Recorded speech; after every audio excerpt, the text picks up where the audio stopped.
What's up, everybody, and welcome to the Stand Up Guys Podcast, episode 180. I'm your host, Incomparable Zach Jones, and I'm joined as always by the Ninth Wonder, Chocolate Thunder, eating that stink eye and getting that pink eye, lover of the vag and the tarnished sheriff's badge. He's got two for the pink, one for the stink, tattooing the ladies with his Indian ink, the phenomenal AJ Singh. What's up, everybody? AJ, what have you been doing this week? Anything fun? You watch anything? Do anything? Just college basketball mostly. My team beat the number 6 team in the nation, Iowa State. We're number 2, and with the Houston Cougars. And we lost them in the first game that we played them on the road, and then this was at home, so we won. So it was just 1-1. All right. We're playing a big game on Saturday to Baylor on the road. Road games are hard. They just came off a loss on the road to BYU, so they're going to want to win that game really badly. So it's going to be a tough game. I did watch a movie this week. I watched No Hard Feelings with Jennifer Lawrence.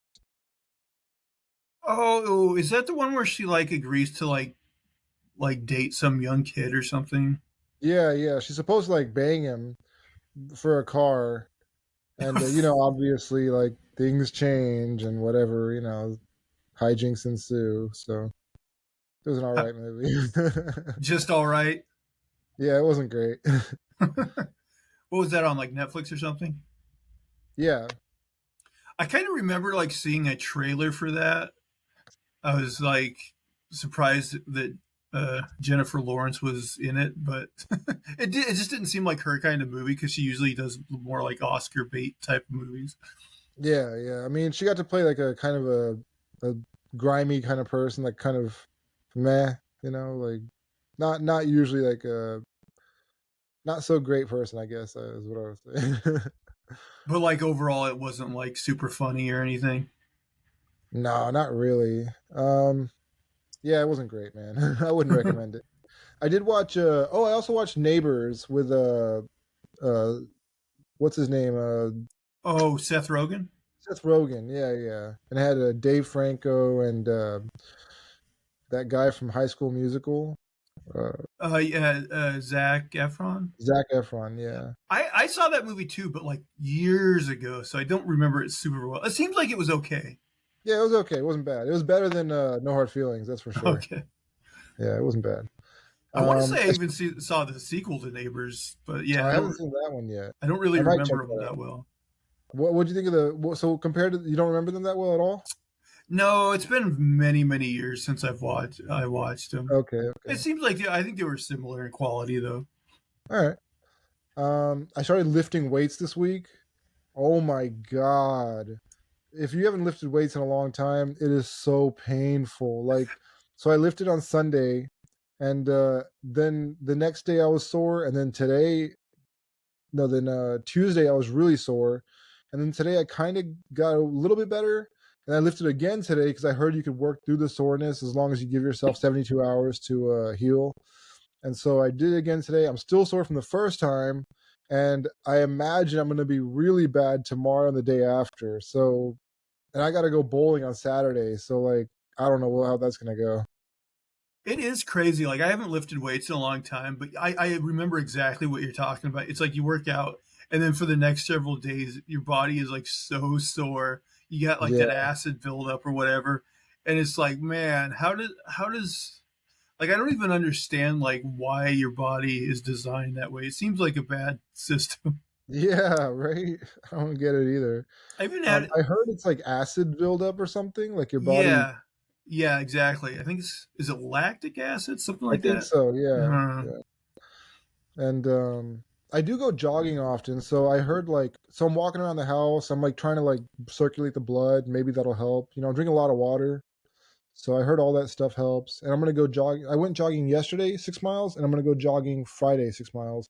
So tomorrow I'm off. Man, yeah, that's a lot actually. 6 miles. It feels great. I do elliptical, but almost half of it is uphill too. So it is a tough jog, man. Right. But it's so good for you. Yeah. I think I burn about 1,000 calories every time I do it, more or less. Yeah, that's crazy. on the elliptical, like I'll usually do a half hour, and like it estimates that I burn about 500 calories, which Oh, those nice. things are just estimates. It can change a lot just depending on your metabolism and certain things, Yeah. but but yeah, even like if you don't do anything really strenuous and you even like help somebody move or something, Ooh. you'll feel it the next day, like Oh really my bad. god. Yeah. Dude, that one time you helped me move into the apartment, you were the Hulk, man. Like you did the most. Like we couldn't keep up with you. Like I don't know what kind of shape you were in that time, but I was in better shape then than I am now. okay, yeah, because I was like, how is he doing this? Like I'm struggling here, man. Like by the end of the day, I was done. I was just I was so bad. I couldn't do it, man. Yeah, I was in pretty good I was out of cardio shape. shape. I was in pretty Yeah, good cardio shape at that time. nice, nice. I didn't watch a ton of new stuff this week. A few things. So on Paramount Plus, I watched the newest Mission Impossible movie, Mission Impossible: Dead Reckoning, Part Oh, One. brutal, Although, man. It's a although, nice name. Mhm. yeah, it's a long, unwieldy title, but like the movie, like I thought the movie was okay. Like I'm not like a uber fan of the franchise, but I've watched. Oddly enough, I think I've watched all of them except the very first one that was like all the way back in the '90s or whatever. Okay. Maybe at some point I should watch that. And, it's. I thought it was fun enough, but I don't think it did very well in the theaters. So, like, Mm. even though this one's called Dead Reckoning Part One, like the rumor is like the next one probably won't be called Dead Reckoning Part Two. Like they'll just like change it to something else and like probably eventually like rename this one just Dead Reckoning instead of the Part One. Okay. Mhm. Um, but I mean, it doesn't leave on like a really like brutal cliffhanger or something. Like it definitely sets up that there's going to be more story, but it's not like, oh, Tom Cruise just like fell off a cliff without a parachute. How's he going to get out of this one? It's not nothing like that. So um I feel like all these Mission Impossible movies though, like even though like they have like these far out technologies and stuff. There's always one or two things in these movies that make you roll your eyes a little bit and be like, okay, that's a bit Yeah. over the top, even for one of these movies. But So Tom Cruise is still the star of these movies? he is, yeah, still doing it. Man, he's going strong, dude. Like he's got to be like up there, right? Yeah, he's drinking that baby blood. Yeah, I don't. He's got to be pushing 60 by now. I would think Right? Yeah. late Maybe they're pumping out 50s. all these movies before he gets really old. So they're like, just make as many as we can before he gets to 70. I do kind of wonder about that. If that was maybe even his thing is like, because I gotta imagine like he wants to kind of do like some smaller roles again, but he's probably like, man, I gotta make hay while the sun's shining. So I'll jam in all these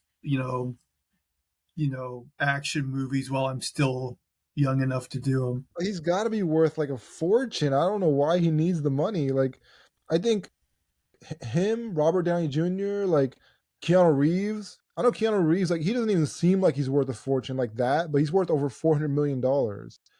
I mean, I think of him as like Bill and Ted, and like like yeah, he's done a lot of blockbusters, Point Blank, no, Point Break, Speed, obviously John Wick.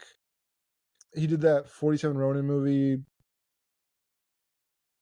But I don't know. I didn't think $400 million was the number. That's huge, man. Oh yeah, it doesn't surprise me. He's like a mega star. Yeah, he's been in Yeah. so many like big franchises, The Matrix and John Wick just by themselves. Uh, Matrix, yes. Okay. yeah, Yeah.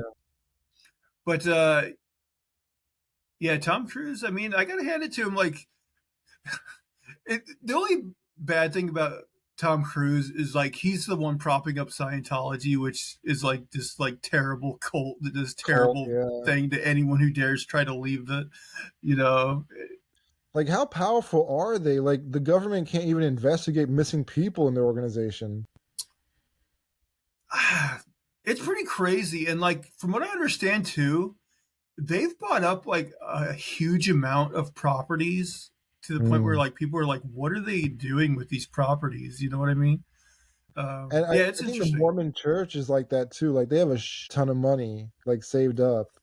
I think they own a lot of like, banking firms and stuff like that. So yeah, man, that's nuts. I mean, these are like non-tax organizations that can just make so much money, man. Then they become businesses and they're just not taxed, I guess. Well, Leah Remini from the King of Queens, like she used to be big into Scientology, Yeah. and then she left, and she's done like some exposés on like leaving Scientology, But that's and because her parents were into it, so she kind of got brought into it, right? Like they forced her into it. quite possibly, I didn't actually watch the show, so I know kind of Okay. just like the basics, um, Uh-huh. but I remember like hearing a quote from her that like she's like Tom Cruise could probably single-handedly bring down Scientology, like if he like if he flipped and was Mhm. like if he ever flipped like she did, Yeah. um it, she's like he could probably bring down like the whole religion basically. That's Yeah, I'm how sure he important. could. Yeah, for sure. He's like the most popular member of it, and he's a powerful member of it. Um, I think also John Travolta is a member of it. I think, yeah, I think at least he's been associated with it, I'm pretty sure. Yeah. Yeah. I wonder how much of Hollywood is involved with that. Like, it seems like a money-making scheme too, so it might be like something that they invest in that way. I want to say there was several actors from that 70s show that were caught up in it. I know Isaac Hayes, he left South Park when they did that Scientology That's episode because right. he was Yeah, that's offended. right. Yeah. Huh. They really did him dirty. The chef, they made him like a at the end and like he himself when he died or something. I'm not sure something like that. Right. They really did him dirty. Yeah. I mean, And they use like it old is clips crazy where it though. sounded so out of place. Old audio clips. Oh, I mentioned Leah Remini. One thing I've been watching, which is not new at all, but I got Peacock and I was trying to find stuff to watch, and they have the King of Queens on there, so I like started rewatching the King of Queens. And I gotta say, Yeah. maybe I'm just nostalgic for like late '90s, early 2000s sitcoms, but I'm really Yeah. enjoying that show. Yeah, I used to I think it was like a fun show to watch after school, it was something to put on. Uh it was better than Everybody Loves Raymond, that's for sure. Like, Oh, see, yeah. I put Raymond at the top. I love Really? everybody. Yeah, Raymond is. Okay. I love that show, but I King of like the Queens, man, it's hijinks of up Kevin there. James. Mhm. Yeah, actually, I forget because King of Queens was a spin-off of Everybody Loves Raymond. And like there's Oh, already been like several episodes where like Raymond like guest starred, and I'm like, man, I didn't remember him like guest starring like so much on King of Queens, but he does several times. so like was it spin-off because I saw an episode where he met Kevin James, like they started hanging out, became friends.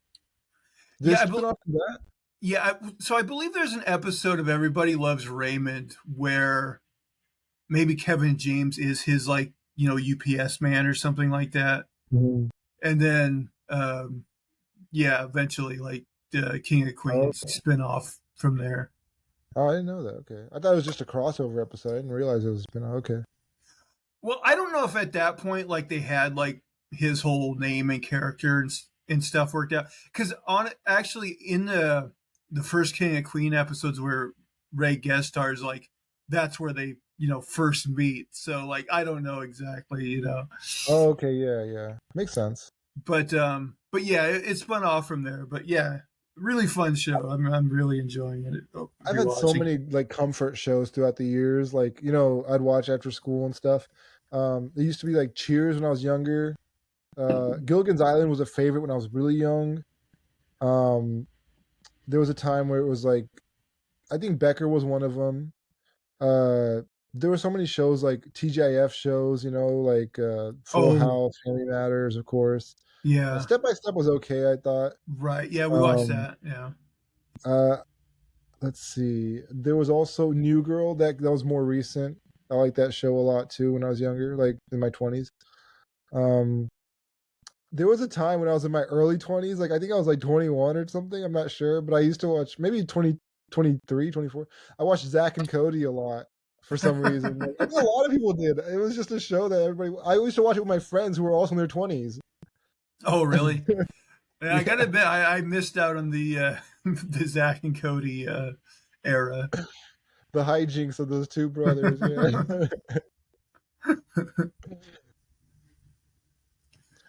It is weird though, like when you're in your 20s and you happen to catch like a Nickelodeon show or something like that, and you're like, I'm pretty sure this is supposed to be designed for teenagers, but I'm enjoying it enough. You know what I mean?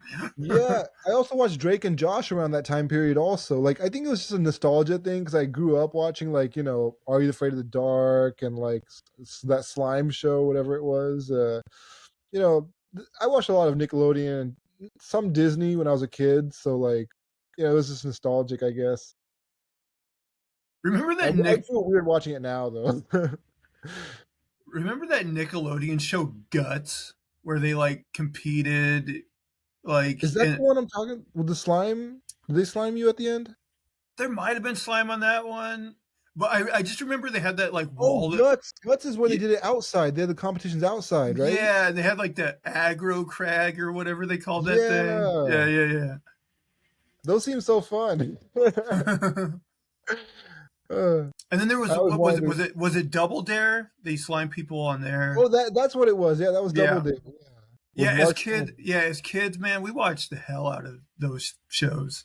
And then there was Legends of the Hidden Temple. Yeah, Yes, yeah, yeah. Man, that's nostalgic right there. for sure. Yeah.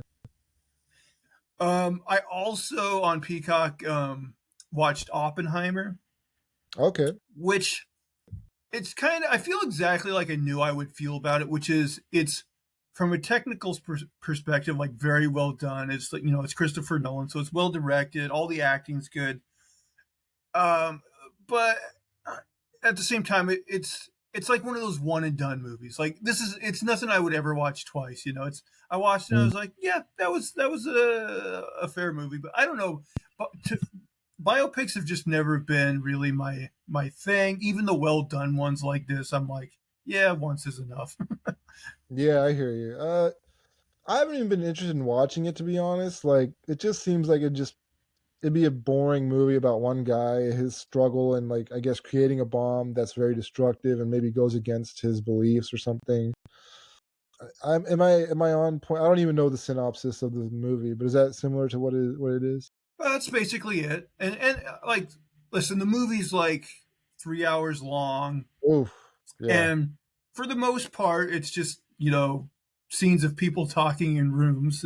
But um, so it's one of those things you kind of got to be in the mood for. But look, it's well done. It's just like it's I a mean one that's and done. mostly what The Godfather is too, right? Like it's mostly just people standing around talking. That's well done Right. too. So I enjoyed that movie a lot. I mean, you do get a couple Florence Pugh nude scenes, so Oh, if nice. that, Yeah. there's a little something for you to keep your interest. What's her name in Marvel? Is it Yelena? Yelena. Yeah, yeah, yeah. She Something doesn't have like. like a comic name.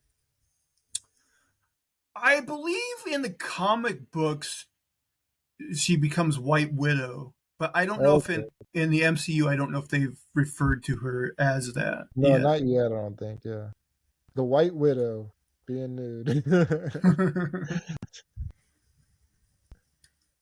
Oh, did you see? I don't know exactly what the score was, but Madam Web is getting like trounced in the ratings. Like the Rotten Tomato score was like really bad, and Yeah, like yeah. I listened to several reviews, and they're like, it was pretty roundly panned as like just a kind of like bad and like confusing as to why it even exists.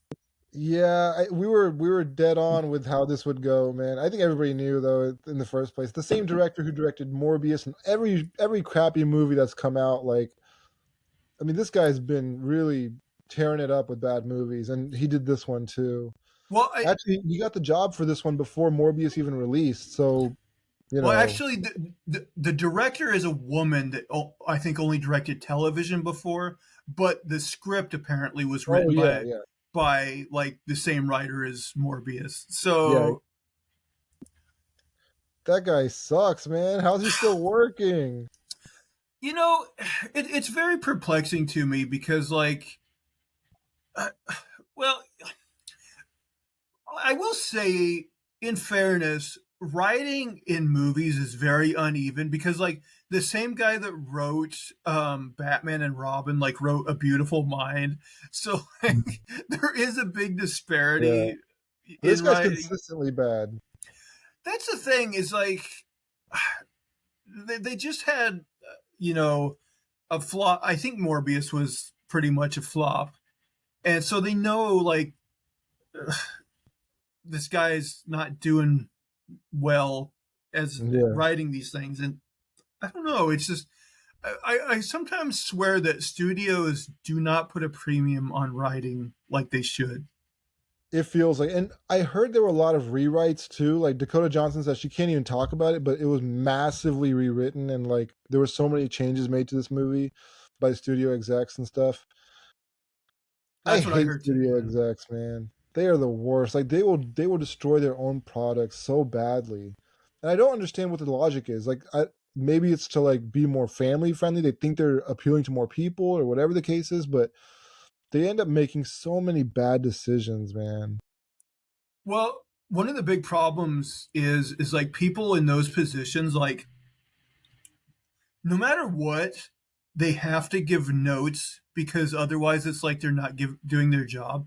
So, like, even if they read something they think is great, or see, like, maybe daily footage that they think is great. Um, okay, I my internet bugged out for a minute, so Oh, I'm okay, back okay, now. gotcha. Um, so yeah, I was just saying that, like, with Madam Web, and, like, uh, people in executive positions, like, even if they read a good script, or maybe they see daily footage that they even like they have to give notes because otherwise it's like they're not doing their job. But it always inevitably, like, gives a too many cooks in the kitchen type thing, you know, Yeah, for sure. when people do that. So yeah, it's I don't know. I feel like the movie industry as a whole has never quite figured that out. But then you get these pockets where it becomes very evident, and with, like, the Sony, Spider-Man uh, movies, or Spider-Man less movies in this case, like, it's Yeah. it's very apparent that, like, but, like, I don't even know, like, from what I understand, this movie had a relatively, like, small budget. I think they made it for like $80 million. Okay. But still, I think opening week made maybe $20 million. So if you consider marketing, like, I Yeah. assume they're going to lose money on this movie. I mean, is at this point wise to sell back the properties? Like, it just they're not doing anything right with these things. Like, the villains suck. The characters are solid, like, Venom and Spider-Man, like those are good, great characters, but they're not doing anything with them. Like, Spider-Man was pretty much, I think they got their hands held by Marvel throughout that whole process. I think Marvel, really helped them make that movie, because there's no way I could trust Sony to have made that kind of product. No. Yeah, agreed. Yeah, I think that's the only reason those Tom Holland Spider-Man movies are of quality, is because of Disney Marvel Studios, like, involvement in them. Yeah. And what's What would incredible is they didn't learn anything from that experience.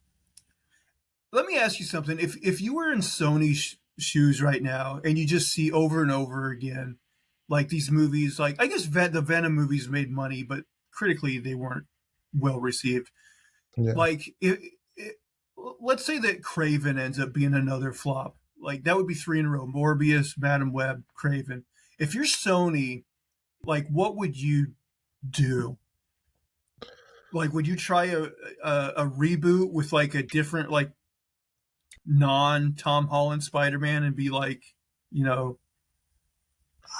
I think Sony thinks they have a cash cow with Tom Holland as Spider-Man. And the character of Spider-Man is so beloved in much of the country. Like, I think there's like much of the world, really. It's a underdog story about a young guy who takes on responsibility, and it's just it's a very easy to like character, and I think a lot of people can get on board with that. Like, how many times has Spider-Man been made? 3 times in the last 20 years. There's been 3 trilogies. One had 2, but it was supposed to have 3, and they're still talking about making a third one even. Um, and all 3 were in the latest one. So there, it just seems unlikely that they'll give up that property. It's such a good one. But so in Craven, is Spider-Man the main protagonist in that movie, or is it somebody else? Do we know? In Craven. Yeah. Well, I think just like in Morbius, Craven's the protagonist, and they made like maybe his father or other people the bad guys essentially. Yeah. So I mean, I don't see them giving up Spider-Man, but these other things, I think they really need to stop making those projects. Like, yeah, and I mean Venom, he's a beloved character too, like not as much as Spider-Man obviously, but he'll get some traction no matter what, right? Like people will come out to see a Venom movie. He's a known character, he's interesting to people. But nobody gives two about Craven, nobody gives two about Madam Web, and Morbius, God, I mean, it's all the same trash. Like it's not going to bring people in, and it's poorly written, it's poorly done. There's no effort. It's just I don't understand what their approach here is. Like what they're trying to even get away with. Like they're not making money, so uh, it makes no sense to me. Venom, they're making that movie this year, or is it coming out? They're making another one, right? I think they're making another one. My guess is it'll probably come out next year, if I had to guess, 2025. So So I think they've been better. I haven't seen the Venom movies, but from what I've understood, like they've been better than these movies. Like they're a little bit better writing, better quality. Um, I think they need to get those right, like obviously, but you can't just rely on people liking the property, the character that much because at some point people are going to recognize that you've made this many bombs with other characters and they just don't trust the studio. I don't trust the studio. I haven't seen Venom at all. The only reason I watched Spider-Man was because Marvel was involved. I Yeah, never saw Morbius. I haven't seen Madam Web. I'm not going to see Craven probably. So, I mean, except for the animated movies, the Into the Spider-Verse, those are great. yeah, I don't know why they have so much better writing in those movies than they do in the live actions, yeah. It's pretty but crazy. It's pretty crazy the disparity between the writing in those movies and the writing in the live action movies. yeah, absolutely. I mean, those are funny, they're quirky, they're fun, they're smart, there's depth, there's emotional depth, there's so much more going on there. These are just I don't know, like it doesn't make sense to me. Oh, I did watch, Morbius out of just oh, curiosity, and I talked about it on the podcast several months ago. But yeah, right. it was terrible, and like maybe one day I'll want to watch this Madam Web movie out of just like curiosity too. But I know it's terrible. Oh, and also apparently like there's a lot of like really egregious like Pepsi product placement in this movie. Oh no. Like I heard in the end the bad guy is like even crushed by a large like Pepsi sign or something. They got to get their money one way or another. They got to get that money back. Actually, maybe that's maybe they do make money on these movies just from shameless product promotion. Maybe it doesn't matter what the box office does. Very well could be. Yeah. I mean, there's so many movies like there's so many bad movies that are basically made on those promotions. Like they pay for themselves just based on like product placement and stuff like that. So I don't know if they can get 80 million back. Like, yeah, I don't know about that, but Well, no. and it even have to be more than that because like I think the rule of thumb is that usually like for a theatrical release, just like all the advertising stuff usually like costs like what the budget of the movie is. So usually they say like double the budget. So like they would probably have to make more than 160 million probably to actually make a Jeez. profit. I hope Uh, Pepsi really shelled out the big bucks for this. but yeah, it's gonna be interesting. I do wonder, like, is there a price like Sony would actually give up just the live action movie rights for Spider-Man. And like I'm on the podcast, buddy.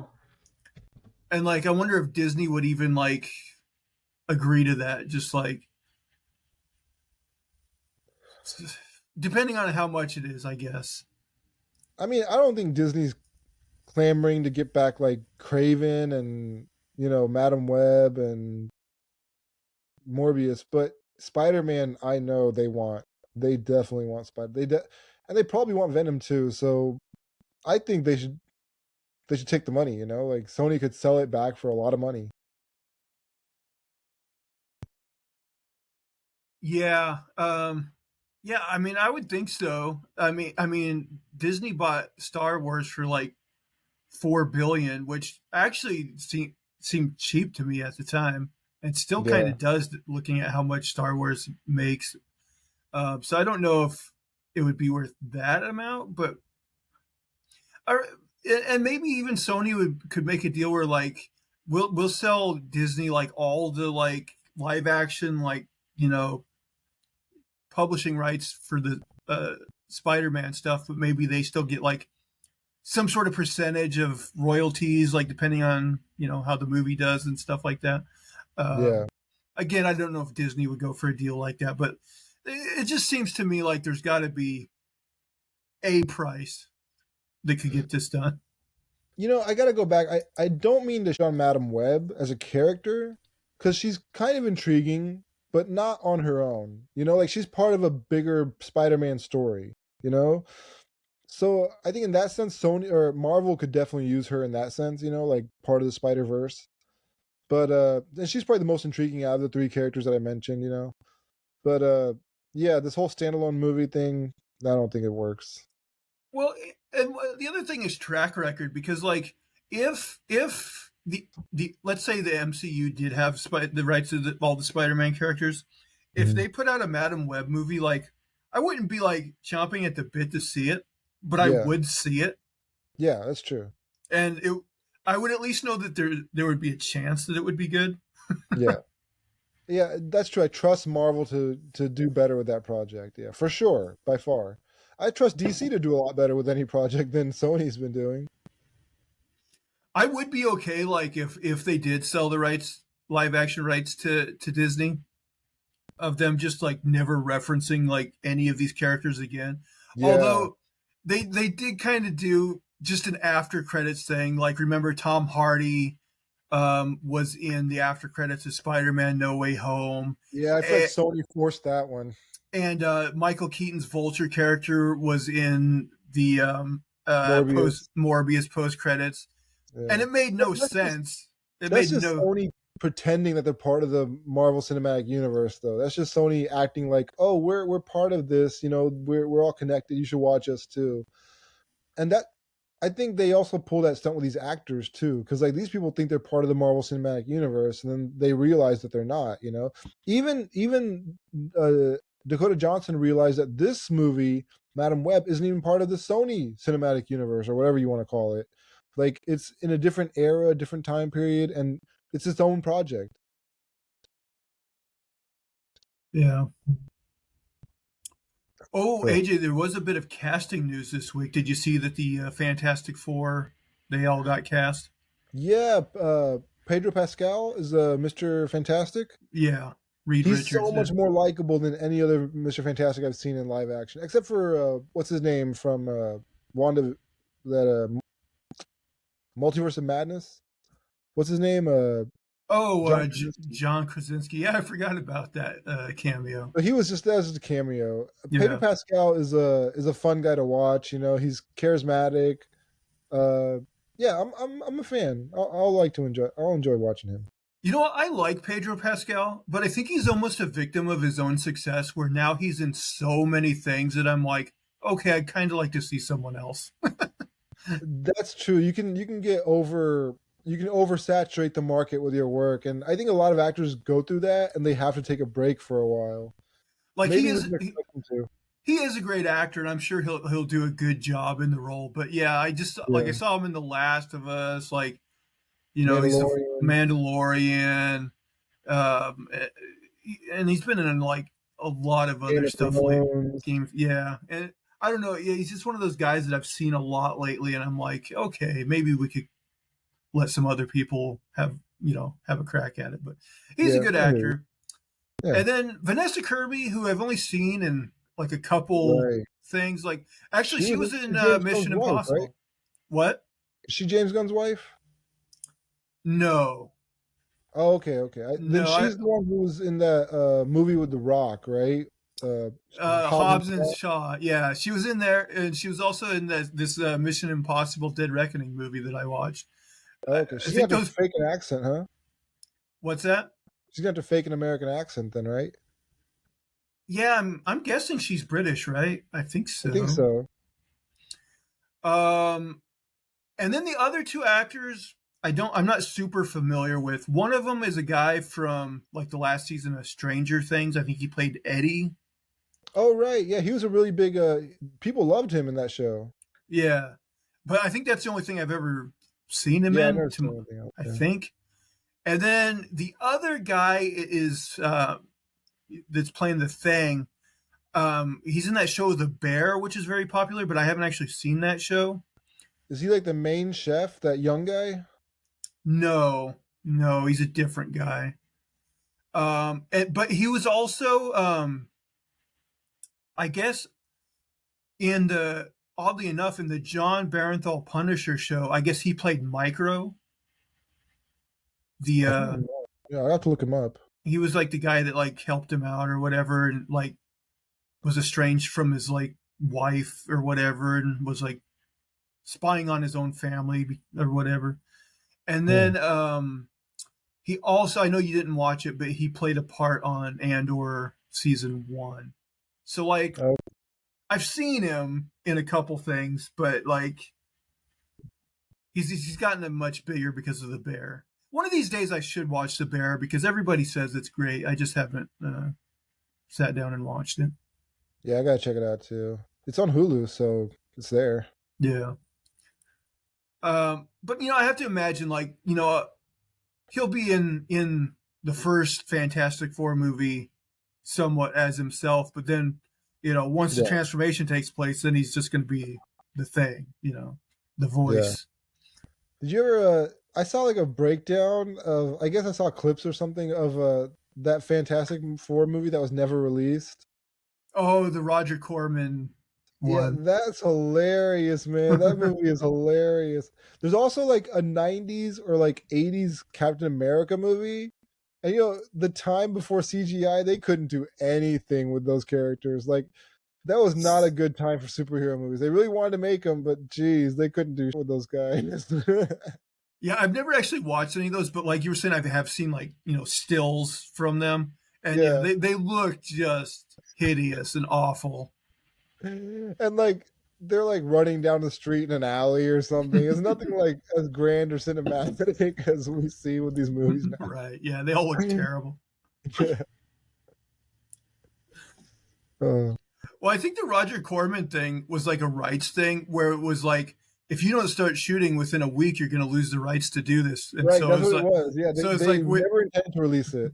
so like Yeah. within a week they were shooting and they shot whatever they shot, but which apparently is pretty bad. But I think there's some people that say that movie's actually kind of fun, like in a campy sort of way. Okay. All right. But yeah, I've never there's apparently bootlegs of it out there. But That might be fun for a bad movie night. it could be actually. Yeah. Watch Roger Corman's Fantastic Four. Moist Critical, he says like one of the worst movies ever made was this movie called Scott Moonfall, I think. Have you heard of this movie? What's it? What is it? Moonfall? Oh yes, yes. I've also heard people talk about this movie. It just came out like a year or two ago. Yeah, yeah. I've not seen it, but I heard it's hilariously bad, and I love those kinds of movies, so I think I'm gonna check it out for sure. It's like a Roland Emmerich disaster film He where loves those. yes, that I mean I think that's all he does. But yeah, I think the plot is like the moon is like maybe like falling towards Earth, I believe but so. then like I think like there's also this weird, maybe it's a twist or something where like the moon is actually like there's like an AI like inside of the moon or something. Oh, okay, okay. Is it like an And ancient alien AI or something? something like that. Yeah, yeah. Oh, okay. Where like the whole moon's like an AI or something. It's something weird, but yeah, it's supposed to be kind of laughably terrible. I love that. the That show Ghosts, it's I think it came back out onto TV. I gotta check it out. I saw the first two seasons. I'm really excited about the third one, so I'm looking forward to that. I think I saved up like maybe 2 episodes. I like to watch a show in a binge, so that's what I'm gonna try to do with that. Yeah, I've stupidly been like watching certain things week to week, and it does kind of suck. I mean, it's one thing if it's like a show we're reviewing on the podcast, then it's kind of Yeah, good because it's like then we get content each week. But yeah. like, And yeah, if it's the Marvel shows, they always do like a prelude, like a what do you call that? Like a recap of the oh episode yeah, before. previously on blank and blank, yeah, Yeah. yeah, but it's I'm watching, still watching Death and Other Details, which I think there's only one episode left. And Mhm. now, like CSI Vegas season 3 just started, so I'll probably be watching that week to week. Okay. I did go back and watch a childhood favorite, The Burbs. I've never seen that movie. That has like Tom Hanks, Oh, right? it's such a nostalgic, but also a favorite of mine. It still holds up too. It is such a fun movie, man. I think you'd enjoy it. Well, I don't know. I mean, I did watch it as a kid, so I probably have more sentimental reasons to like it, but I think anybody would enjoy it. It's just a fun movie. It's quirky. It's got like a lot of like it's funny, but it's also like there's like a suspicion in town, like on the street, like who are these people? Who are our neighbors? What kind of people are they? And there's like a little bit of twist too, so it's just a fun movie. Like I think you'd enjoy it. And Tom Hanks is the star, so he plays it well. It kind of sucks though when you do go back and watch a movie from your childhood and it like doesn't hold up at all, and you're like, oh, Oh my god, I kind of wish I would have just lived with the memory of liking this. that's true. That's true. I mean, what does that happen with me? I think that happened with Space Jam. Space Jam was a huge hit as a kid, but then when you watch it as an adult, you're like, this is just relentless product placement. Like that's all it is. It was a big commercial. I know I love Space Jam when I was a kid, and you know what? I still actually enjoy the actual like basketball game just because I like the Looney Tunes and like there's some Yeah, fun hijinks in that part. But basically everything else is pretty much trash. yeah. Oh man. I didn't watch Space Jam 2, but I've heard that that one's a pretty big turd. The one Yeah, with plus like Michael Jordan was beloved by everybody and LeBron James is somewhat like polarizing. Like people I think there's young people love LeBron James and the older people are like we saw Michael Jordan, so he's really not that great. So and plus like there's just a lot of haters out there like, who just see this guy doing well and they're like, screw him, I hate him." I used to be like that with Kobe Bryant just because he always murdered my basketball team. He dissected us so many times. He knocked us out of the playoffs so many times. Like I was a Rockets fan. I still am. But man, Kobe, he did that to every team in the league though. He was just that good. So after he retired, I was like, I love Kobe Bryant. But while he was playing, I hated on him. But after he retired, I was like, man, this guy's awesome. He had such an amazing career. And then he passed away, and I was like shocked. I was blown away by that. oh right, the whole helicopter Yeah, that was crash. nuts. Like I think that shook me for like 4 or 5 days. I was like, I can't believe Kobe Bryant's not on this planet anymore. That's wild. That's a topic. Like, what celebrity deaths like do you think of like kind of shaking you Chadwick the Boseman. most? Chadwick Boseman. That That one one was recently. surprising, just because he kept Yeah, his illness like hidden, and it was like exactly. he's It so felt young. like it just came out of nowhere. I was expecting to see him in Black Panther too. Yeah, yeah. We had just seen him in Endgame. That was nuts. I feel like it's been. I mean, that one did surprise me. I feel like the one that rocked me the most Mhm. was when I was in high school. Was when Owen Hart died Oh in his yeah, accident. And I remember that, yeah. and I was so into wrestling at that time that that one just shocked the hell out of me. Did I you was actually like, see it on TV or something? Like, no, because it was on a pay per view, and okay. I didn't actually see that show. I used to be a huge Bret Hart fan, and like they had the Hart Foundation and all that stuff. So Owen Hart was a part of that, and yeah, I was like, I always cheered for him. And that was crazy, and the way it happened, like during a pay per view event, falling from the rafters, like that is a shocker. That yeah, I mean, did they carry on with the event after that, or did they just cancel it?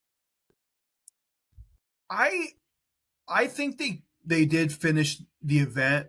They like took him out on a stretcher and like because I don't even know the detail. Like I don't know if he died just like straight away on impact or if maybe he was alive for a few minutes after. I'm not quite sure, Right. but yeah, I think they did like finish the show. But the energy in that building just had to be in total shock. Yeah. And another one for wrestlers was this wasn't like sad. Like this was sad in a different way. Chris Benoit. Yeah, Uh, yeah, that I was watched him a very lot. shocking. Yeah, he was. I think he was like in his prime during that prime age of wrestling too. So I think he got a lot of exposure. I saw him. I watched him, and I, I mean, he just snapped, dude. Like that's nuts. Like I don't know. People say it was like the drugs, like the performance enhancing drugs and other stuff that he was on. Well, I mean, we'll never know, but I think a lot of it had to do with CTE because Oh right, they did eventually do like a examination of his brain, and right. they were like, yeah, this is like an 85-year-old with dementia brain, I think I heard about that. Yeah, Yeah, you're right. And that happens to a lot of football players too. Like they have such bad CTE. Like some of them commit suicide after retirement. I've heard that. Yeah, Yeah, that seems to be a common thing for whatever reason with people that got to CTE really bad. Is like they'll yeah, commit suicide. Some of them will possibly try to go after somebody else. yeah, Very strange. yeah. Yeah, But those are some crazy ones, man. I remember the Benoit one. I was still into wrestling enough that I would frequently like read like the dirt sheets on the internet, like rumors and stuff. Hmm. And I actually remember that one vividly because I remember reading that story before it was ever announced, like on television or like widely. So I think I just happened to be on a site that like got the They news. got Like, that first before it was even aired. yeah, I read it like because I believe it happened on like a weekend. So like I read it on like a Sunday night or something, and then Oh, like I because I heard like even a lot of wrestlers like talk about it after the fact, and a lot of them didn't even hear about it until like the following Monday. Which yeah, I remember they turned that Raw because they didn't know the details yet was just a tribute show to him. And then like the very next day they finally found out that this wasn't an accident, like he killed him. yeah, yeah. But that's the other thing is like when I read the news, they didn't know at that time that he had actually killed them. So it just said like Benoit and his family found dead. So Yeah. honestly, my first thought was, there was like a gas leak or something, some sort of accident, and they all, because I did, Perish. because it was the furthest thing from my mind, like that there would have been like a murder suicide by Chris With his Benoit. kids too. Yeah. And who I was a huge fan of, by the way. I was a huge fan Yeah. of his. So yeah, it Hmm. was just shocking and sad all the way around. Oh, Yeah. actually, AJ, a related story that just happened. Hmm. So there was a wrestler, I think his heyday was probably like in the 70s and 80s, and I'm not familiar with this guy at all. But there was a wrestler named Billy Jack Haynes, Hmm. and he lives in Portland. Oh. He just got arrested for shooting his and murdering his wife, who I guess Oh. was like 85 years old, his wife. And like I'm not sure how old he is, but I think he's up there in age too. Gotta be. Yeah. So it's very just surreal and strange, that Old people are so like My grandparents, when I visited them, they would argue about the silliest, stupidest things, but it was like cute arguing. Right. But then I've also seen videos online where an old 95-year-old man, he was mad about the maintenance workers not getting something done in his apartment, and he shot one. He pulled out his gun and shot one. Didn't kill him, but he tried. And like they just lose, a lot of them lose like all rationality when it comes to like, responding to stressful situations. I've seen a lot of people complain about that in retail, like on TikTok and like YouTube. Like their experiences with the older people is like they just don't, they almost become children like when something doesn't go their way. Yeah, especially if they have like hints of like, dementia or something. It Yeah, can go really ugly really quick. that's true. Yeah, I Yeah. remember a couple years ago too. There was like an old guy in a movie theater, and there was another guy either being noisy or maybe playing with his cell phone or something, and he shot him to death. Jeez, man. We need to put an age limit on these guns. We should do that with cars too, because I've seen some people out there. I think we kind of do that with cars, though, for the most part, right? Like certain age people don't drive. A lot of times, yeah, like Yeah. sometimes they'll get their licenses taken away if they're getting in too much trouble. It's this thing about some people like saying how it's ageist to criticize Biden. It's like I'm not criticizing him because of his age. I'm criticizing him because he has clear cognitive problems. You Yeah, I know what? mean, it's just natural. He's diminishing with his mental faculties. Like his yeah, he is like just not able to do the job, Like and I think that goes for anybody who's at that age. Like Trump is also like in his 80s. Yeah, We need Obama at least was like what 46 when he was president and he seemed sound of mind, right? yeah. Even Bush was like kind of ditzy and stuff, but he was still sound of mind, Like you got to have younger people in that office. I think the cutoff should be around like 70, maybe more or less. But yeah, Well, I don't think there should be like a cutoff, but I do think there should be like some sort of you know cognitive test because there are people at Biden's age or yeah, sometimes Bernie, even Bernie's solid. yeah, there's people Biden's age and older that are still sharp as a tack, and like if that's the Yeah, case, like I'm totally fine with it. But yeah, like these people that are just burying their heads in the sand and pretending like he doesn't have a problem, it's insane to me. Like he's clearly struggling. He, yeah. I don't know. I mean, once you get in power, you don't want to give it up, and it's kind of hard to overthrow an incumbent. We saw that with was it Dianne Feinstein? Was she the one, or was it someone else who passed away recently? Who was just so she had to sign away her right of attorney to her daughter like years before she even died. I think it was Dianne Feinstein. Yeah. Yeah, so and she was still in office voting on bills and stuff like that. So I mean, it's scary. Well, look at Mitch McConnell. Uh, Yeah, yeah. He has like black hands from falling all over the place and like he can't talk. He gets confused mid sentence. People have yeah, to stop interviews for him. Like, straight up like freezes. yeah. I mean, I think I said this before, but that's the fall of empires. Like when people become so out of touch and old and incapable of making rational decisions that benefit the people of that time period. They Yeah, I mean, you just end up living in a different time period. You're not making the right decisions. You just everything goes helter skelter. I gotta say, I'm so dreading this year. I just have the worst feelings. There's going to be a lot of political violence. There's already Uh, been like several like um, shootings in the last couple of weeks. And I don't yeah, know. I just got a feeling that there's going to be a lot of that this year. I think so too. Uh, Honestly, I've become so apathetic, which is bad. Like it's horrible, but like I expect the violence. I just don't want to be reminded of like this right versus left, like political ads and all this like politics. Like I become so turned off by politics. It's so gross. Like It It's really just is. Like, I mean, yeah, it always is, but this year just especially. yeah, yeah, Well, it's just an example.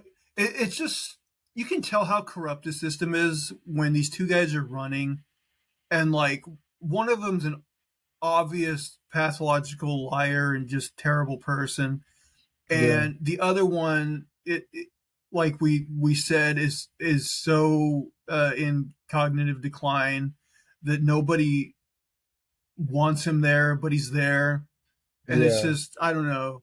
The whole thing is like the fact that those are the two guys. It's like yeah, this system's working real well, you know. Yeah, they're the cream of the crop apparently. They rose to the top. Like there's Harvard graduates, there's PhD students out there. There's such smart people. I get that I think you have to be a certain age to run for president, like the minimum age. I'm not sure. 35. 35, and that's pretty young. Yeah. You know, like there are a lot of amazing people out there who are just geniuses. I don't understand. I get that they don't want to get involved with politics because it's so disgusting and it's such filth. But I just have a hard time believing that an intelligent person who's capable and who has the merit for the job can't like. It just shows you that there's so much corruption in the system. That's what holds them back and keeps these people in front. You know, like it couldn't be anything else. Yeah. I mean, I won't be excited no matter what until a more progressive candidate actually like gets in there and has a chance of winning, which I don't suspect will ever happen. But Yeah. And somebody who actually does what they're going to say, like what they say, like, because a lot of these people get turned once they get into office. Those big corporate bucks, you know, like they change everything. So yeah, I well, mean, and listen, somebody who's actually I Mhm. understand that like even someone if by some miracle someone who is an actual progressive made it to office, I know their hands would still be tied in a way because like Congress would still be Yeah. deadlocked. But I'm like, if that person didn't do absolutely everything they could through executive order to help people, I would Hmm. still be like disappointed in that person. Yeah, exactly. I mean, we saw it happen with Trump. He was able to pass as many executive orders as he wanted to please his base. And it just seems like on the left, these conservative Democrats, they don't use that. And I think there's a reason, you know, they're trying to keep the status quo. So, I mean, somebody who's a progressive will at least use that tool to try to change things and appeal to their base, you know? So, yeah, I can see that. I mean, from my understanding, I think there's a lot, you know, if you know Biden wasn't bought off by the corporate donors, like I think through executive action, he could essentially make marijuana federally legal. He could forgive student loan debt. He could do quite a bit of stuff that he doesn't. But Yeah, he needs those big corporate bucks though, because he's 80 and you know he's going to live a long life still and needs all that money.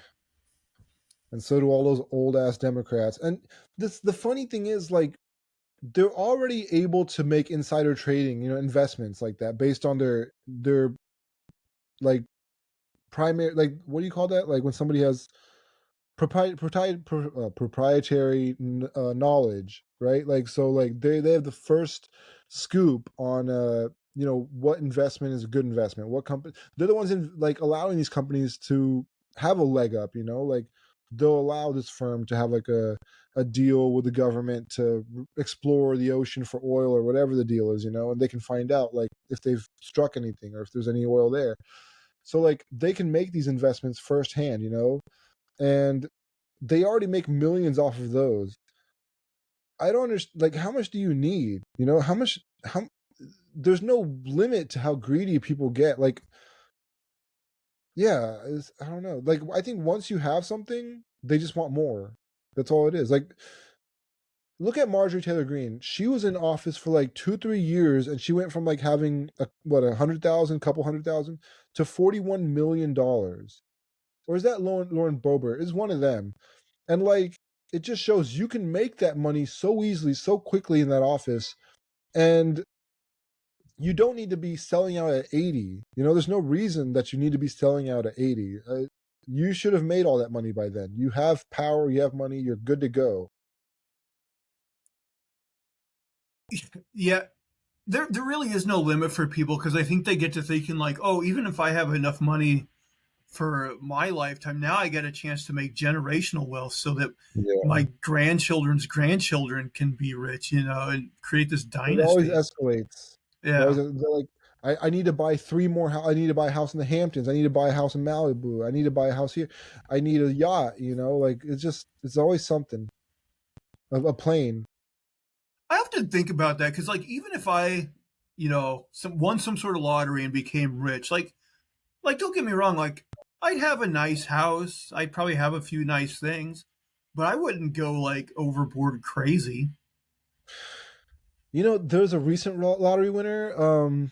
He won, I think, $600 million, and I think he took a lump sum, so it's probably like 300 and something million, more or less. Um, he did buy a lot of expensive stuff, though. He bought multi-million-dollar houses. I think several of them, huge ones.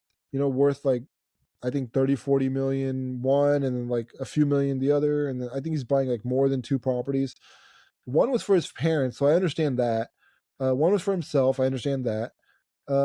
Beyond that, I don't know if those are great investments. Having multi-million-dollar homes. Um, and he's also bought like the fanciest cars and stuff like that. I mean, you hear about stories of these lottery winners running out of money so quickly, going broke, and it makes me think like this guy went from nothing to having all this money, and it'll be so sad if he runs himself back into being broke. Like, I'm cheering for this guy. I hope he doesn't get up. It is pretty nuts, like how many lottery winners have gone poor again just because they have no idea how to manage money at all, and they Yeah. just spend crazily. I mean, at least with like I guess the multi-million-dollar houses, like he still can probably sell them, later on I for. mean, isn't that hard to sell? Like, Pro- I always hear about basketball players who are getting traded or something. They have a hard time selling their houses because there's less buyers for those kinds of houses. Like the market is, you don't have that many people who are willing to buy a 10, $20 million home. So I mean, and you can't really. It's not easy to rent those out. I imagine. Like, I don't know, but I imagine the rent is a fortune too, and that's still a smaller pool of people who can rent those. So I don't know all the logistics and behind it, how the market supply and demand works for it, but I don't know. I feel like you're better off buying like $1 million homes, like $500,000 to a million, maybe a couple million tops, right? That's yeah, I mean, if you buy those like $25 million homes, like you could probably sell it eventually, but I imagine it does take longer to sell a place like yeah, that. Yeah, yeah. because like yeah, the pool of people that can actually buy something like that is, relatively small. And from what I understand, like with houses that big and that expensive, like there's a maintenance fee, like a yearly expense that you have to pay a fortune out of pocket to maintain that property. So I mean, he's also losing money there, with several properties. So I don't know. It just I hope he's investing some of that money. I hope he's getting a good return on investment that helps him even out these expenses. But yeah, man, I hope he's not just spending it all up front. That's nuts. I can't feel too sorry for anyone who won like $300 million. That's true. That's true. But I'd feel sorry for them if they lost $300 million. But there was one lottery winner. I think I saw an interview, or I don't know if it was like an article or something. But they asked him like, "What happened?" He goes, "Hookers and blow." No, I think there was one where a guy said he would spend it on hookers and blow if he won the lottery. But there's another guy who said he blew it all on cocaine and like hookers. So I mean, yeah, I mean, it's almost like a before and after story of these guys. That's so much cocaine and hookers, though. I Man, know. maybe he was getting like the really high end. The good stuff. Yeah, both high end cocaine and high end hookers. Yeah, he's getting that China white. Isn't there like a model or a woman named China White? There might be. It probably is, yeah. I want to say there was something like, but I don't know. AJ, before we call it a podcast, should we do a story or two? Yeah, sure. Okay, AJ, I'll start with you first. What do you got for us? All right. Woman claims dripping urine in your eyes cures vision problems. Uh, Yep. it A doesn't. Spanish woman. Huh? I said it doesn't. Trust me. A Spanish woman sparked controversy after claiming that dripping urine into her eyes cured her myopia and astigmatism. Urine therapy or urotherapy is a form of alternative medicine popularized by British naturopath John W. Armstrong in the early 20th century. I'm thinking this guy just had a fetish. He's like, oh, this will fix your eyes. Here, get on your knees. Advocates of this unusual form of therapy promote the application of human urine for medicinal or cosmetic purposes, including massaging one's skin or gums with one's urine and even drinking it. Oh, so it's their own urine, I guess. However, TikTok user and assistant metaphysical counselor Swama Frail claims that urine is also much better at treating eye problems than the chemical infused medicine prescribed by most doctors. The woman claims to have dripped urine into her eyes daily until it cured her astigmatism and myopia. What do you think made her try this? Like she's like, urine's the way to go. I don't know, but I'm like, I think I have an astigmatism. I'm like, you know what? I'll just keep it. I don't need to. Even if this urine therapy worked, I'd be like, I'm I'll take good. my chances. Yeah, Yeah. I'll take my chances. In a TikTok video doing the rounds on social media, Swama Frail explains that urine drops work better than controversial drugs since the latter are chemicals that can do more harm than good. To provide the effectiveness of urine as a cure for poor vision, the woman details her personal experience. I'll tell you my experience. Pouring urine into my eyes in the morning and at night cured me of astigmatism and myopia. She claims this is natural. Forget about drugs; they are chemicals, and that affects health. Swama claims that for urine therapy to have an effect, urine drops must be applied daily in the morning and in the evening. She also mentions that she uses enhanced urine at night, which probably means concentrated urine. What was the other urine? Diluted water, I guess? Yeah, I was gonna say like, now they're getting all technical with it. Oh, I got my concentrated urine, This is and the good stuff right I here. got my, I guess, watered down urine. As you can imagine, the video received a lot of criticism online, most of which I admit was warranted. It's one thing to promote urine therapy to rub urine on your body, hoping to get some kind of benefits out of it, but to encourage people to put it in their eyes, It's always another thing entirely. I'm no doctor, but that seems wrong on so many levels. There is currently no scientific evidence to support the beneficial health benefits of urine therapy. Yeah. Yeah, it's funny. I watched Your Mom's House with Tom Segura like quite a bit, and they watch a lot of like TikTok videos and stuff on there. And there's this whole lane of people that believe in urine therapy they show on there, and they're drinking their own piss and stuff. Yeah. And basically every legitimate doctor who's ever like been asked about this, I think, basically says no, this is not good for you. But these people just are convinced that it is, and they even had this one guy on there that believed that not only his urine was good for him, but his semen. So he actually mixed together his semen and his urine and was drinking that. Oh, He took a swig and he was like, "Ooh, that's potent." I'm like, "Yeah, I bet it is. I bet it is." yeah. Oh God. Even if it's from my own body, like I don't want I want nothing to do with that stuff. It's disgusting, man. You know what's crazy is like I drink a lot of water and like so like when I take a piss, like it's it comes out clear. Mhm. But like that first piss you take in the morning, at least for me, it's always looks like you're dehydrated. Like it always comes out like yellow. It's like I don't. Okay, so here's the question: do you drink a lot of water before bed, or when you're asleep, do you end up waking up thirsty drinking water? I never drink water in the middle of the night, but like I'm drinking water all the way up until I go to bed. So I end up waking up like 2 3 times a night because I'm thirsty. Like my mouth is dry. Like I just need water.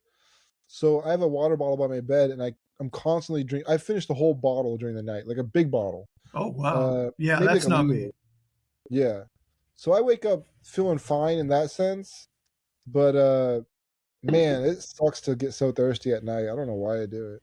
I drink a lot of water throughout the day. Yeah, I drink a lot of water throughout the day, but like, yeah, I don't like keep water by my bed. I don't drink like in the middle of the night or anything like that. Mm. Let's see what we got here. Oh, I just saw this headline today. And it sounded interesting. So let's see here. Texas man in kilt arrested for sticking valuable antiques up his butt. Oh, smart guy. Usually, when Good. things end up in people's behinds, they try to act like they have no idea how it happened. Ah, Uh, Take, for example, the man who, quote, slipped and fell on a World War II era artillery shell, which was oh. actually a story we covered. Like, if you go back on our feed, you can find that. He just happened to be lubed up. That's all it was. He fell. You know what, though? I wish people would go back. I was disappointed because my thumbnail for that video is great. It's like this huge artillery shell, like pointed at this old man's ass. I was like, this is a great thumbnail, and like hardly anybody watched that video. I was like, come Oh. on, that was the A plus thumbnail. It says the fellow from our story, however, had no qualms whatsoever about sticking stuff where the sun don't shine. Police in Texas recently arrested Mitchell Vest after multiple reports were from worried citizens. According to the reports, Vest was going around local antique shops dressed in a kilt. He wasn't there to shop, though. The report said, and security camera footage confirms it, that Vest was picking items off the shelf and placing them under his kilt. More specifically, he was shoving them up his anus, and then he put them back on the shelf. As What? as the antique dealers, who fortunately saw what Vest was up to, had to dispose of the soiled merchandise, the police obtained a warrant for Vest's arrest. All's well that ends well, right? Not necessarily. One shop owner said he had seen Vest in the shop before. Wonder what he was doing during those visits. According to a statement from the Harris County Constable Precinct 4 office, the cops received reports from multiple concerned citizens about the behavior of a certain man on February 15th. We can only imagine the furrowed brows and confused looks as the officers began reviewing what was happening. According to a probable cause affidavit required by Law and Crime, the man, later identified as 60-year-old Vest, went around two antique shops in Spring, Texas on February 10th. The stores in question are the Antique Gallery of Houston and the Curiosity Shop. The That sounds like Houston. The Antique Gallery's owner, Susan Golden, told the cops that she had noticed the man behaving strangely, but she couldn't believe what he did with an old makeup brush and a further identified piece of hardware, or a further unidentified piece of hardware. Hardwood? Uh, Golden He shoved stated. hardwood up his butt. Golden stated that that Vest proceeded to place the items under his kilt and shove both items up his anus, then returned them to the shelf. Quote, I was I guess they really. weren't right for him. Not a good fit. Yeah, you got to test before you buy. Yeah, that's true. Quote, I was really in shock. I just didn't know what to say or think, Golden told KPRC2. Put together, the items Vest damage cost $130. However, deeming that they couldn't be sold anymore, Golden had to dispose of them. The police also received security footage from the Curiosity Shop recorded on the same day. The video also shows Vest entering the store and making physical contact with two pieces of merchandise. This time, a bottle opener and a tobacco tent can, valued at a combined $74. Ended up making unplanned visits into Vest's rectum. The man put these items back on the shelf as well. Both complainants advised they had to throw away the items that were used in this incident due to feces being on them. Oh, he didn't clean out his butt. The affidavit reads according to Law and Crime. Having the same man on surveillance footage from both stores helped the cops positively identify him as Vest. Since the owners of both stores had stated they wanted to press charges, the officers decided to pay Vest a visit. Due to the loss of multiple antique items that had to be disposed, constable deputies obtained a warrant for the arrest for the offense of criminal mischief. The constable precinct office said. I like that it's called criminal mischief. Vest was booked into Harris County Jail. However, he was released later after paying a $100 bail. According to media Man, that's reports, cheap. it does seem cheap. It wasn't clear when Vest was scheduled to appear in court. Although the man has been caught, there's one concerning element left in the story. No, it's not the risk of Vest repeating his anal escapades.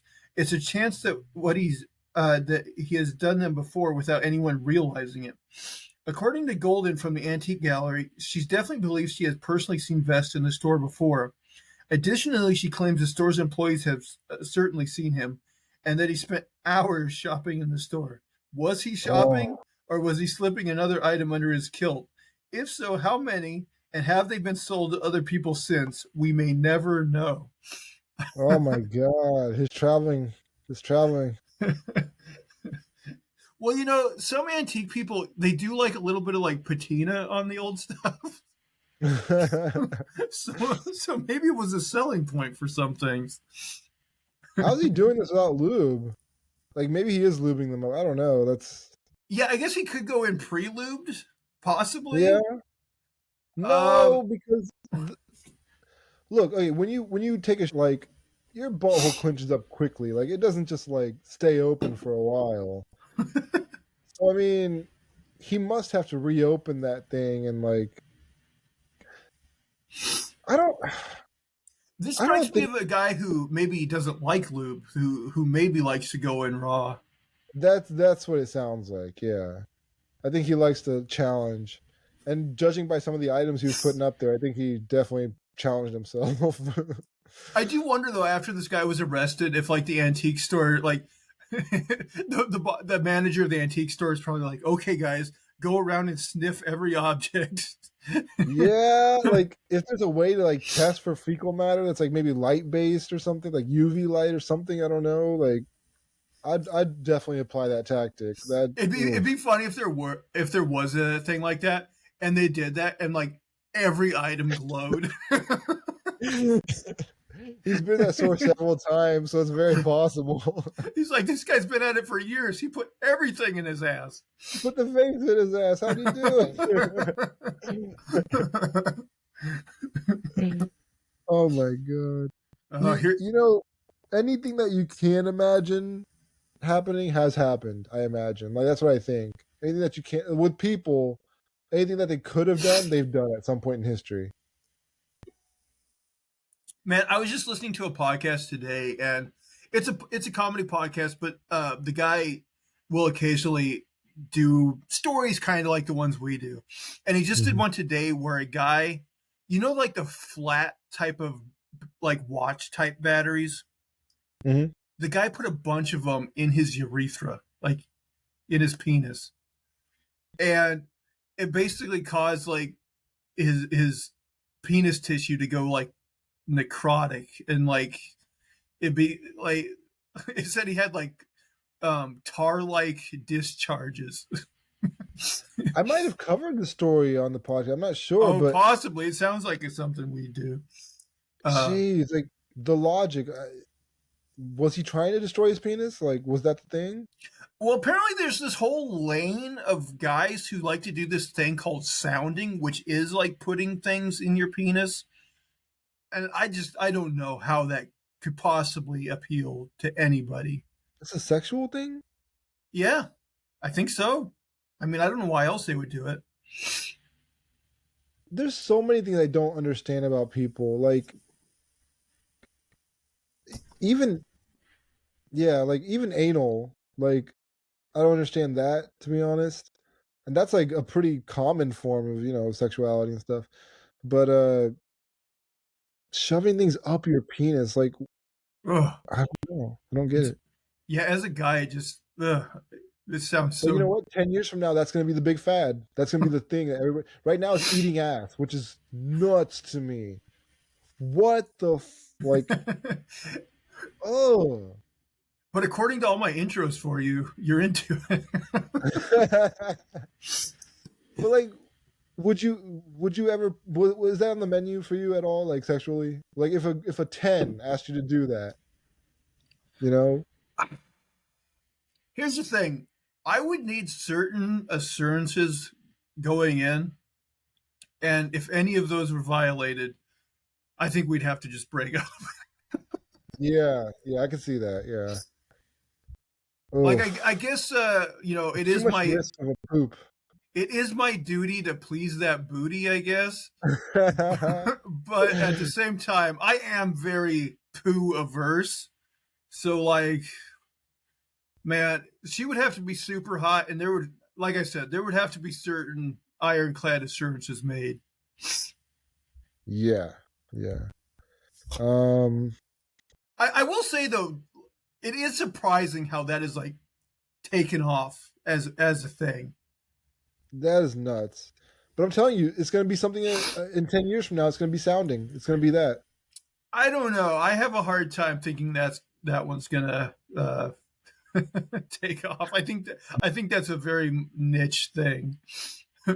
These young people like to push that line further. You know what they were doing like 50 years ago? It was all missionary sex. Yeah, back then it like doggy style was probably like the ass eating of The devil's taxes or something. right. You have to look at each other and be bored. That's what they do. And I Love Lucy, they had separate beds back then, like in the early, I guess they were depicting like the 40s or something. Well, I don't think in real life like it was common for married couples to sleep in separate beds. It just the standards and practices on television shows were so bad back then. Oh, okay. They didn't even want to hint at the fact that people had sex. So Yeah. they would have married couples sleeping in separate beds. But I actually don't think that was a common practice in real life. Yeah. You don't want to think of a married couple having sex. That'd be insane, especially when they have kids. Right. Yeah, they have kids on the show, but it'd be like, oh, we don't want to allude to that. Yeah. Um, there are certain people though, married couples that do sleep in separate beds just because they sleep better that way. Yeah. So I I mean, I assume, get that, but yeah, yeah, it's different when it's a cultural thing. Like, I guess it wasn't, but that's nuts if it was. yeah. I think it was just standards and practices back then were like insane. Hmm. They didn't want to acknowledge that sex was a thing, or even hint at it that it could be. Yeah, I Um, mean, when I've been in relationships, like I've shared like a king size bed, and like you start out spooning, but at some point you want to get to your own side and actually enjoy your sleep. So yeah, yeah, I assume most couples are like that. Like, I doubt most couples like spoon like all night or all anything. night. Yeah. Yeah. Mhm. Well, AJ, I think that'll do it for today's show. I feel like this was a weird podcast, but Yeah. it just kind of went a little bit everywhere. But we hope you guys enjoyed. If you guys will, please subscribe to the YouTube channel and in audio form on your podcast catcher of choice. You can leave us thumbs up, positive reviews, all that good stuff. If you like, you can follow me over on Twitter/X at Zach Jones Live. That's ZachJonesLive.